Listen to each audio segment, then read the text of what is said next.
다음 소식입니다.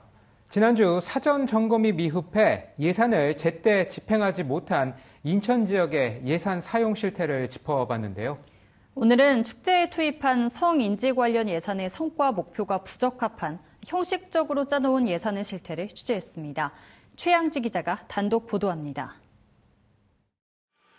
인천 부평구에 있는 인천 나비공원. 나비를 주제로 한 공원으로 생태 전시관과 산책로를 이용하는 시민들이 많이 찾는 곳입니다. 부평구는 지난 2019년 5억 6천만 원의 예산을 편성한 나비공원 조성과 운영 사업을 성인지 사업으로 선정했습니다. 성인지 예산서에는 인천 나비공원에서 하는 체험 프로그램 운영 횟수가 성평등 실현을 위한 성과 목표로 나와 있습니다. 사업을 통한 성평등의 실현 여부를 따져보는 성과 목표를 단순히 프로그램 운영 횟수로 채운 겁니다. 여성이 몇 명이 왔는지를 파악하는 건 어렵잖아요. 그죠? 네, 그래서 그런 경우에는 편의시설 부분을 얼마나 설치를 하고 얼마나 개선했는지 이런 것들을 이제 성과지표로 내세우는 것이 바람직하다고 보이고요. 부평구는 이에 대해 인천 나비공원은 이미 시설 조성이 끝나 편의시설 설치를 목표로 잡기 어려웠다고 밝혔습니다.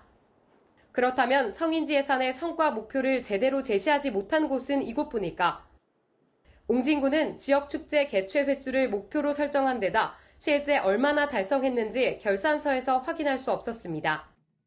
인천 동구가 3억 원을 편성한 화도진 축제는 관람객 15만 명 유치를 목표로 삼았지만 수치 추정 근거가 미흡합니다.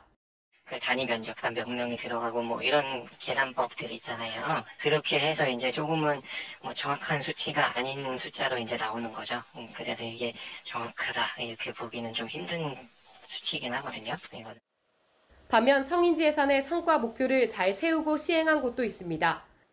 미추홀구는 3억 원을 편성한 주한미디어 축제위원 가운데 여성위원의 비율을 30% 이상 목표로 잡았는데 실제로는 40%가 넘었습니다.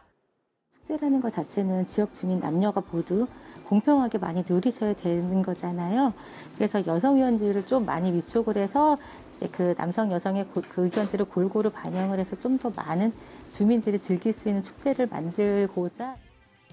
전문가들은 실제로 여성들에게 필요한 사업을 추진하고 제대로 집행했는가를 꼼꼼히 따져봐야 한다고 조언합니다. 노인분들하고 여성들에게만 특화된 어떤 종목들을 골라가지고 그걸로 이제 체육 행사를 하는 거예요. 이런 식으로 이제 행사 취지 자체가 여성의 참여를 높이기 위한 행사인 경우에는 당연히 이거는 성인예산 대상 사업으로 해서 행사 취지대로 행사의 목적이 달성됐는지 안 됐는지를 이제 확인할 수 있겠죠. 우리 사회의 여성 등 약자를 배려하자는 취지로 시작한 성인지 예산. 본래 취지를 잊지 않고 운영하려는 지자체들의 적극적인 노력이 필요해 보입니다. TBS 최양지입니다.